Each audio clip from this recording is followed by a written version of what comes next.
जय हिंद दोस्तों, market studies and analysis में आपका बहुत बहुत स्वागत है। और आज हम बात करेंगे 54,422 करोड़ मार्केट कैप वाले बंधन बैंक के बारे में। बंधन बैंक के बारे में बात करने से पहले हम लोग मार्केट की करंट पोजीशन के बारे में बात कर लेते हैं। और निफ्टी जो है वो आज 1.11% कमजोर होकर 14,557.85 के ऊपर बंद होता हुआ हमें दिखाई दिया।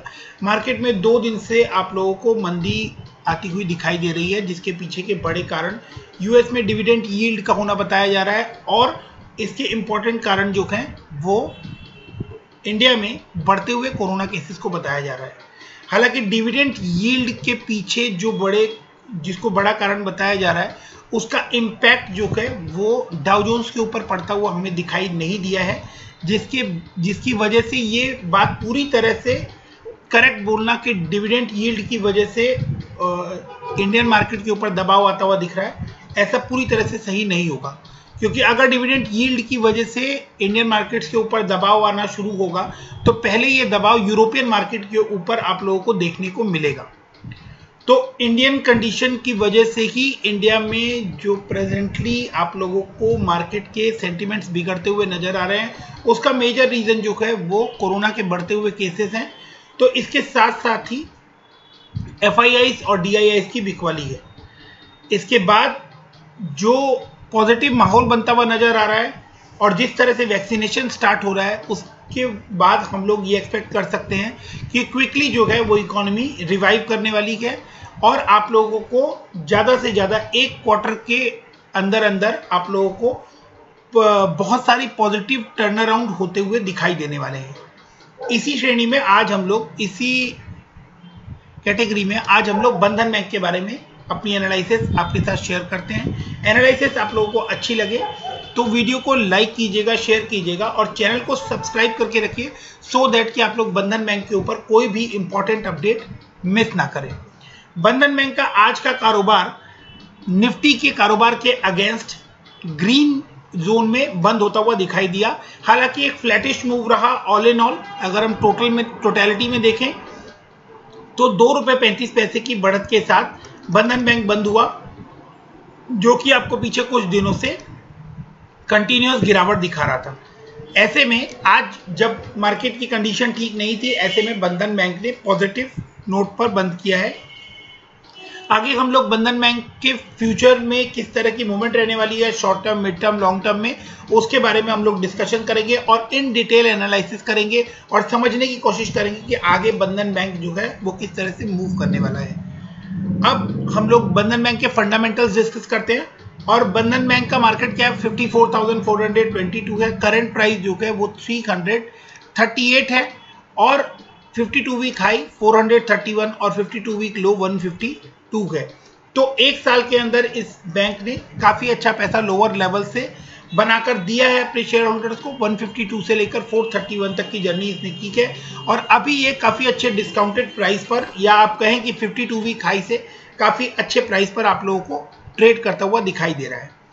सबसे पहले बात करते हैं कि इस बैंक का जो सबसे पॉजिटिव पॉइंट नजर आ रहा है वो है कि ये अपने इंडस्ट्री पी से नीचे काम करता हुआ आप लोगों को दिखाई दे रहा है। इंडस्ट्री पी 23.7 है और इस स्टॉक का पी 20.8 है, जो कि एक पॉजिटिव पॉइंट है। हालांकि इस एनालिसिस साइट के ऊपर ये पॉजिटिव पॉइंट नहीं बताया गया है।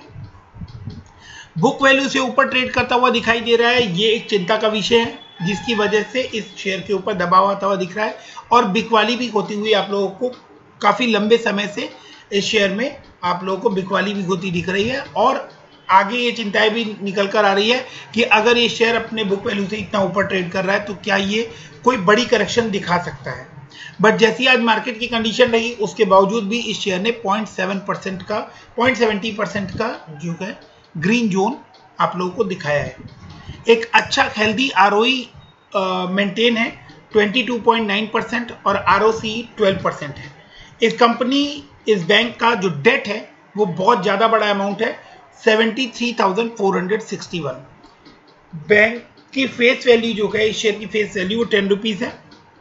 मतलब आने वाले टाइम में आप लोगों को बोनस या स्प्लिट होते हुए दिखाई देने की चांसेस भी बन सकती है। बैंक अभी तक डिविडेंड पे नहीं करता है। अब हम लोग चार्ट पर एक बार इसको जस्ट गो थ्रू वे में देखते हैं, आगे मैं आप लोगों को चार्ट के ऊपर इसकी एनालिसिस बताऊंगा। तो आप देखें तो इसका 50 DMA और 200 DMA की लाइन जो है वो सिमिलर वे में काम करती हुई दिखाई दे रही है, और ये अपने 50 DMA और 200 DMA दोनों से ही नीचे काम करता हुआ फिलहाल दिखाई दे रहा है। तो क्या यहाँ से कोई रिकवरी की चांसेस बनती है, क्या किसी तरह की कोई एक्सपेक्टेशन इस तरह की निकल कर आ रही है, वो सभी बातें हम लोग जैसे जैसे वीडियो में आगे बढ़ेंगे वैसे वैसे एक एक चीज को हम लोग जानना समझना शुरू करेंगे। तो वीडियो को स्किप करके ना देखें सो दैट कि आप कोई इंपॉर्टेंट इंफॉर्मेशन मिस ना करें। अब हम लोग बैंकिंग के quarter on quarter profit and loss को एनालाइज कर लेते हैं। तो बैंकिंग सेक्टर के जो शेयर्स होते हैं उनकी रेवेन्यू का पोर्शन और उनके जो प्रॉफिट और लॉस का प्रोपोर्शन होता है उसको बेसिकली फिनेंसिंग प्रॉफिट बोलते हैं। फिनेंसिंग प्रॉफिट बोलने के पीछे का रीजन क्या होता है कि जो बैंक फिनेंस करता है अपने कस्टमर्स को, लोन देता है, और उसके बदले जो इंटरेस्ट बैंक चार्ज करता है वो बैंक की रेवेन्यू होती है, और जो बैंक अपने डिपॉजिटर से पैसा लेता है और उनको इंटरेस्ट पे करता है वो बैंक का इंटरेस्ट एक्सपेंसेस होते हैं। और एक्सपेंसेस पोर्शन जो आपको दिखाई दे रहे हैं वो बेसिकली बैंक के ऑपरेशनल एक्सपेंसेस और बैंक की employee cost, salary and other remuneration जो बैंक पे करता है वो एक्सपेंसेस पोर्शन में आते हैं। अब यहाँ हमें बहुत ध्यान से देखना होगा कि बैंक की जो टॉप लाइन है, बैंक का जो रेवेन्यू है वो किस तरह से मूव होता आपको दिखाई दे रहा है। तो आप देखें तो बैंक 2018 मार्च से एक बहुत ही पॉजिटिव लाइन पर आप लोगों को कंटिन्यूअस बैंक की रेवेन्यू जो है वो इंक्रीज होती हुई दिखाई दे रही है। It means her quarter on quarter आपको जो रेवेन्यू है इस बैंक की वो इंक्रीज होती हुई दिखाई देगी और दिखाई दे रही है, जो कि अपने आप में बताता है कि ये बैंक जो है ये अपने काम को लेकर कितना स्ट्रांग है और कितना प्रॉमिसिंग बैंक है। सबसे पहले जब फंडामेंटल एनालिसिस सीखते हैं या समझने की कोशिश करते हैं तो सबसे पहली बात हमें यही समझनी होती है कि किसी भी कंपनी में या किसी भी बैंक में जो उसकी टॉप लाइन है उसकी प्रोग्रेस कैसी दिखाई देती है, और इसके बाद ही सारे एनालिसिस जो है वो शुरू होते हैं।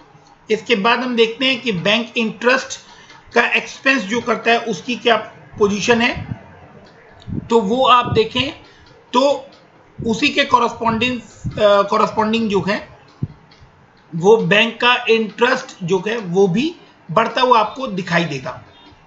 और इसके बाद फिनेंसिंग प्रॉफिट की तरफ आते हैं तो लास्ट 3 क्वार्टर से अगर हम मार्च 2020 से देखें तो इनके जो प्रॉफिट्स हैं वो इंक्रीज हो रहे थे 193, 348 एंड 851। यहाँ तक सब कुछ बहुत ही अच्छा दिखाई देता है कि बैंक ने पेंडेमिक की सिचुएशन में भी प्रॉफिट जो है वो मार्च से के कंपैरिजन में जून में और जून के कंपैरिजन में सितंबर में अच्छा प्रॉफिट अर्न किया है। अच्छा फिनेंसिंग प्रॉफिट आप लोगों को यहाँ पर दिखाई दे रहा है। तो फिर दिसंबर में ऐसा क्या हुआ जो ये प्रॉफिट जो है वो 292 करोड़ का रह गया। उसके पीछे जो रीजन है वो यहाँ आप लोगों के सामने है। ये जो एक्सपेंस पोर्शन आपको नजर आ रहा है 1780, इस एक्सपेंस पोर्शन में आप लोगों को बैंक का वो प्रोविजन भी इंक्लूडेड है जो बैंक ने आने वाले टाइम के एनपीएस के लिए किया है, और उसमें बैंक ने रेज किया है क्योंकि जिस समय आप प्रॉफिट अर्न करते हैं और आपकी रेवेन्यू जो है वो बढ़ते हुए सेगमेंट में होती है, इंक्रीजिंग ट्रेंड पर होती है, ऐसे में आप अपनी रेवेन्यू के अगेंस्ट जो है वो प्रोविजन कर लेते हैं एक्सपेंस पोर्शन में, सो दैट कि आपको जो बैंक के बैड लोन है या एनपीएस जो है वो आपको आगे आने वाले टाइम में हिट ना करें। एनपीएस को लेकर बहुत सारे बैंकिंग के रूल और आरबीआई के नॉर्म्स हैं जिनकी वजह से आपको टाइम टू टाइम अपने प्रोविजंस जो हैं वो एनपीएस के अगेंस्ट में करने होते हैं। तो बैंक ने यहाँ एनपीएस के लिए प्रोविजन बढ़ाए हैं, और आप देख सकते हैं वो प्रोविजन तकरीबन लास्ट क्वार्टर से, जिन प्रोविजंस की वजह से आपको एक्सपेंस में 1072 से 1780 करोड़ का एक बड़ा जंप नजर आ रहा है, और उसका इम्पैक्ट जो है वो डायरेक्ट आप लोगों को फिनेंसिंग प्रॉफिट के ऊपर आता हुआ दिखाई दे रहा है। इसके बाद प्रॉफिट बिफोर टैक्स की बात करें तो प्रॉफिट बिफोर टैक्स में लास्ट 3 क्वार्टर से एक अच्छा इंक्रीज हमें कंटिन्यूअस देखने को मिल रहा था, बट उसके बाद जो है वो आप लोगों को वही प्रोविजन का इम्पैक्ट यहां पर आता हुआ दिखाई दे रहा है और वो प्रॉफिट जो है वो अल्टीमेटली 845 करोड़ का प्रॉफिट बिफोर टैक्स नजर आ रहा है। और इसमें एक एड ऑन पॉजिटिविटी जो है वो ये जुड़ी है कि अदर इनकम जो है वो 553 की ऐड हुई है। इसके बाद नेट प्रॉफिट देखें तो नेट प्रॉफिट जो है वो भी लास्ट 3 क्वार्टर से 517, 550, 920 थे और इस बार वो 633 है।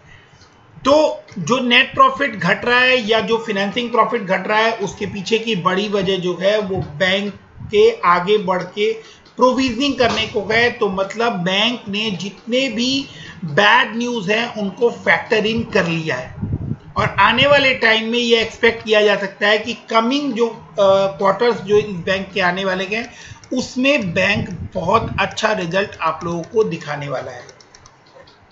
ये बैंक जो है ये बहुत पुराना नहीं है, तो 17, 18, 19, 20 4 साल के आप लोगों के सामने डेटा अवेलेबल है और अगर 4 साल के डेटा हम देखें तो नेट प्रॉफिट जो है वो इंक्रीजिंग ट्रेंड पे दिखाई देता है, जो कि इस बैंक को एक प्रॉमिसिंग और अट्रैक्टिव बैंक बनाता है इन्वेस्टमेंट के लिए। आप देखें तो 1112, 1346, 1922 एंड देन 3024 का year on year net profit आपको इंक्रीज होता हुआ दिखाई दे रहा है। सिमिलर लाइंस पे आप रेवेन्यू भी देखें तो रेवेन्यू 3909 से लेकर 10885 तक बढ़ गई है और वो हर साल आप लोगों को इसके रेवेन्यू में अच्छा इंक्रीज देखने को मिलता है। सेम लाइकवाइज आप लोगों को फाइनेंसिंग प्रॉफिट में भी ऐसा ही इंक्रीज देखने को मिल रहा है, प्रॉफिट बिफोर टैक्स में भी ऐसा ही इंक्रीज आप लोगों को देखने को मिल रहा है। एक साल का स्टॉक प्राइस CAGR है वो 50% है और 3 साल का जो कंपाउंड प्रॉफिट ग्रोथ है वो 17% है, 40% है। अब हम देख लेते हैं कि बैलेंस शीट पर ये किस तरह का परफॉर्मेंस इनका नजर आ रहा है। तो रिजर्व्स जो है वो बैंक ने 10,000 से 13,585 की है मार्च 20 में कंपेयर टू मार्च 19। इसके साथ साथ जो सबसे बड़ा बैंक की चिंता का विषय है कि इनके डेट जो है वो कंटिन्यूअस इंक्रीज हो रहे हैं, which is not a good sign. ये कहीं कहीं से भी अच्छा साइन नहीं नजर आता है और इसका बैंक के बैलेंस शीट के ऊपर बहुत इंपैक्ट आता हुआ दिखाई दे रहा है। आप देखें तो बैंक के बोरोइंग्स जो है वो कंटिन्यूअस वे में 24,000 से बढ़कर 73,461 हो गए। अब हम बात कर लेते हैं कि बैंक में कैश एंड कैश इक्विवेलेंट की क्या पोजीशन है। तो कैश इक्विवेलेंट जो है वो कंटिन्यूअस आप लोगों को लास्ट 3 साल से इंक्रीज होते हुए दिखाई दे रहे हैं। 511 करोड़, 5800 और लास्ट जो मार्च 20 में रिपोर्ट हुए हैं वो 8353 करोड़ के कैश एंड कैश इक्विवेलेंट यहाँ पर रिपोर्ट होते हुए आपको दिखाई दे रहे हैं। इसके बाद हम शेयर होल्डिंग पैटर्न की बात कर लेते हैं। तो शेयर होल्डिंग पैटर्न में एक पॉजिटिव और एक नेगेटिव दोनों ही साइंस हमें यहाँ पर नजर आ रहे हैं कि बैंक के जो प्रमोटर हैं उन्होंने अपने होल्डिंग्स जो हैं वो सितंबर में डिक्रीज किए हैं और काफ़ी अच्छे परसेंटेज से डिक्रीज किए हैं, जो कि बैंक के लिए एक अच्छा साइन नहीं दिखता।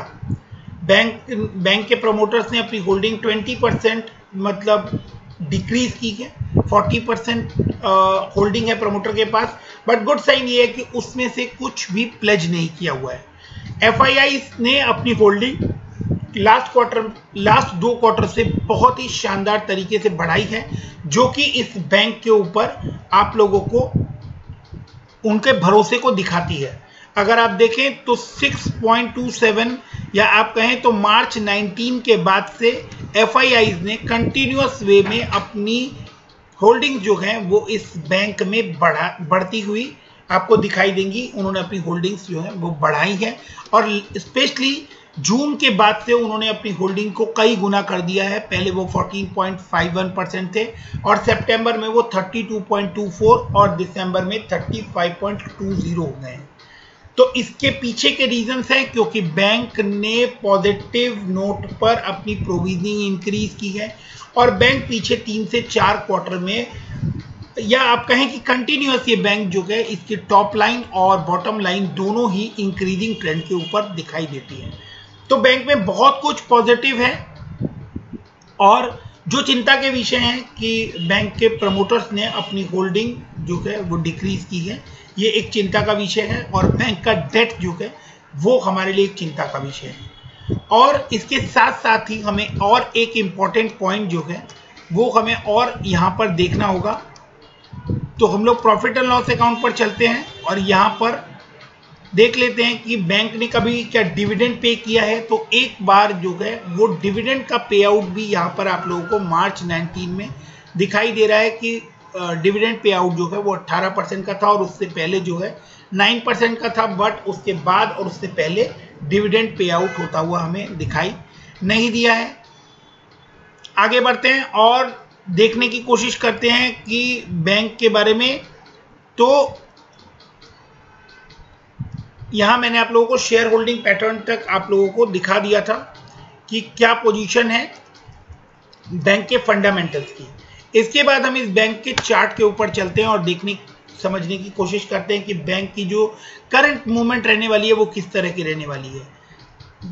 बंधन बैंक जो है उसमें काफ़ी बैड न्यूज़ पीछे आई कि इनके प्रॉफिट डिक्रीज हुए और उसकी वजह से बैंक ने काफ़ी फॉल भी दिखाया। और जनवरी से आप देख सकते हैं कि जनवरी से फॉल होते होते ऑलमोस्ट 28 जनवरी तक इसने वो फॉल कंटिन्यू रखा और 28 जनवरी के बाद से आपको इसके अंदर एक जंप आता हुआ दिखाई दिया। लेकिन 4 फरवरी तकरीबन, या आप कहें कि 2 फरवरी के बाद से लेकर आज तक ये शेयर जो है ये बैंकिंग शेयर जो है ये आपको 325 से लेकर 360 के बीच में फंसा हुआ दिखाई दे रहा है, या आप कहें कि कंसोलिडेट कर रहा है। तो जब कोई शेयर कंसोलिडेशन फेज में जाता है ऐसे टाइम के बाद मोस्ट ऑफ द चांसेस में वो शेयर जो है वो ब्रेकआउट लेता है और जंप लेता हुआ दिखाई देता है। फिलहाल इसका जो आपको RSI है वो 50 से नीचे ट्रेड करता हुआ नजर आ रहा है। यहाँ पर आपको वो 50 से ऊपर नजर आ रहा है, लेकिन वो 45.27 करेक्टली 45.27 का RSI है, जो कि अभी ये दिखा रहा है कि ये अपने बुलिश जोन से नीचे काम करता हुआ नजर आ रहा है। सेंटिमेंट्स अगर हम देखेंगे और सेंटिमेंट्स नहीं, टेक्निकली अगर हम इसको देखेंगे तो टेक्निकली आपको जो ये दिखाई देगा वो डेली बेसिस पे न्यूट्रल, डेली बेसिस पर ये सेल इंडिकेट कर रहा है। 14 ऑसिलेटर जो हैं वो सेल दिखा रहे हैं, 10 न्यूट्रल दिखा रहे हैं और 2 बाई इंडिकेट कर रहे हैं। और ऑसिलेटर्स देखेंगे तो 2 जो हैं वो सेल दिखा रहे हैं, 9 न्यूट्रल दिखा रहे हैं और इस वजह से ये न्यूट्रल है। मूविंग एवरेज की बात करें तो मूविंग एवरेज स्ट्रांगली सेल की तरफ दिखा रही है, लेकिन ये जो डेटा है ये एक दिन के टेक्निकल एनालिसिस है। अगर हम इसे वीकली के ऊपर देखें तो क्या पोजीशन नजर आती है और मंथली के ऊपर देखें तो क्या पोजीशन नजर आती है, वो हमें देखना बहुत जरूरी है। तो अगर हम मंथली के ऊपर देखते हैं तो यहाँ पर ये 7 न्यूट्रल और 2 बाई इंडिकेशन दे रहे हैं, तो ये न्यूट्रल पोजीशन नजर आ रही है। और टेक्निकल मूविंग एवरेज पे अगर हम देखें, क्योंकि अपने 50 DMA और 200 DMA से नीचे काम करता हुआ नजर आ रहा है, तो मूविंग एवरेजेस जो है वो सेल की तरफ इंडिकेट कर रही है और सिर्फ 2 ऑसिलेटर जो हैं वो बाई की तरफ इंडिकेट कर रहे हैं। समरी जो है वो फिलहाल सेल शो कर रही है, क्योंकि 6 सेल दिखा रहे हैं, 4 बाई दिखा रहे हैं और 7 न्यूट्रल दिखा रहे हैं। ऐसे में जब ये टेक्निकली आप लोगों को सेल करने के लिए या न्यूट्रल रहने के लिए दिखा रहा है, ऐसे में जो टेक्निकल एनालिस्ट हैं और जो बड़े एक्सपर्ट और बड़ी ब्रोकरेज फर्म्स हैं उन्होंने इसके जो टारगेट्स हैं उसको इंक्रीज कर दिया है। And that all because of कि आप लोगों को जो मैंने यहाँ पर जो रीजनिंग दी है वो एक बड़ी रीजनिंग है कि कंपनी की जो टॉप लाइन है वो आप लोगों को पीछे 3 से 4 क्वार्टर में बढ़ती हुई नजर आ रही है और जो फिनेंसिंग प्रॉफिट है वो भी आप लोगों को बढ़ता हुआ नजर आ रहा है। अदर देन कि बैंक ने अपनी प्रोविजनिंग इंक्रीज की है, जो कि बैंक के करंट पीरियड में प्रॉफिट को कम कर रही है, लेकिन आने वाले टाइम में ये एक गुड पॉजिटिव साइन बनता हुआ नजर आएगा। अब बेसिकली बंधन बैंक जो है वो माइक्रो फाइनेंसिंग में है और आसाम और बंगाल के साइड फिलहाल जो है वो इलेक्शंस चल रहे हैं और ऐसे में पॉलिटिकल प्रेशर्स की वजह से वहां पर बैंक लोन वेवर्स की बातें हो रही हैं, जिसकी वजह से कुछ लोग डिस्क्रिशनरी अपनी ही इच्छा से बैंक लोन डिफॉल्ट कर रहे हैं, जिसके प्रेशर में आकर जिस वजह से बैंक ने प्रोविजनिंग की है और आने वाले टाइम में आप लोगों को इस प्रोविजनिंग या अगर ये प्रोविजनिंग बैड लोन में कन्वर्ट नहीं होती है तो ये आप लोगों को बैंक की इनकम में वापस से ऐड होती हुई भी दिखाई दे सकती है। अब हम इस बैंक के जो एनालिस्ट के टारगेट हैं वो देख लेते हैं कि वो किस तरह के टारगेट निकल कर आ रहे हैं। तो ब्रोकरेज हाउस गोल्डमैन सैक्स ने बंधन बैंक में निवेश की सलाह दी है और शेयर के लिए 484 रुपए का लक्ष्य रखा है। शेयर का करंट प्राइस 336 रुपए है। रिपोर्ट के अनुसार बंधन बैंक के फंडामेंटल बेहतर हैं, जैसा मैंने आप लोगों को डिटेल्ड एनालिसिस करके बताया है, और उस हिसाब से वैल्यूएशन सस्ता है। तो जिस हिसाब से ये बैंक कंटिन्यूअस अपने सेल्स लाइन को इंप्रूव कर रहा है, कंटिन्यूअस फाइनेंसिंग प्रॉफिट अच्छा आ रहा है और नेट प्रॉफिट जो है वो क्वार्टर ऑन क्वार्टर इंक्रीज हो रहा है और अच्छा नजर आ रहा है, उस हिसाब से इस बैंक की वैल्यूएशन जो है वो सस्ती है और ये बैंक जो है इसकी जो करंट शेयर प्राइस एक्सपेक्ट कर रहे हैं वो 484 के आसपास कर रहे हैं और बैंक का आरओई जो है जो अभी 22% के आसपास है वो फाइनेंशियल ईयर 22-23 के दौरान 26% रहने की एक्सपेक्टेशन की जा रही है। एक दूसरी न्यूज़ में आप लोगों को इसके टारगेट दोबारा एक जगह से दिखाई दे रहे हैं, जहां पर जेफरीज ने इसके टारगेट जो हैं वो मार्च 17, 2021 को, मतलब कल ही इसके जो टारगेट्स निकल कर आ रहे हैं वो टारगेट्स यहाँ पर लिखे हुए हैं कि initiate buy on Bandhan bank with ₹470 as target price. तो 470 का टारगेट यहाँ पे दिया गया है और 484 रुपए का टारगेट जो है वो यहाँ पर दिया गया है और उसके पीछे के बड़े कारण जो है वो इन डिटेल मैंने आप लोगों के साथ शेयर किए हैं। तो यहाँ मैं इस बैंक से रिलेटेड अपने एनालिसिस जो है वो ख़त्म करता हूँ। अगर कोई भी इम्पोर्टेंट क्वेश्चन आप लोगों के दिमाग में हो या आप लोगों के पास हो तो आप लोग मुझसे कर सकते हैं कमेंट सेक्शन में। मैं पूरी कोशिश करूँगा कि मैं उसका जवाब आप लोगों को बेस्ट पॉसिबल वे में दे सकूँ। तो अगर ये वीडियो और ये एनालिसिस जो कि इतनी मेहनत से और इतने डेडिकेशन से आप लोगों के साथ बनाई गई और शेयर की गई, अगर ये आप लोगों को पसंद आई है तो आप लोग वीडियो को लाइक कीजिए, शेयर कीजिए, सो दैट कि दूसरे रिटेल इन्वेस्टर्स भी इसका फायदा उठा सके। और मार्केट से जुड़े हर अपडेट के लिए, बंधन बैंक से जुड़े हर अपडेट के लिए आप लोग चैनल को सब्सक्राइब करके रखें, सो दैट कि आप लोग कोई भी इंपॉर्टेंट एनालिसिस मिस ना करें। वीडियो को यहाँ तक देखने के लिए थैंक्स फॉर वॉचिंग, बहुत बहुत धन्यवाद। और इसके बाद keep investing, stay safe, thank you, bye bye।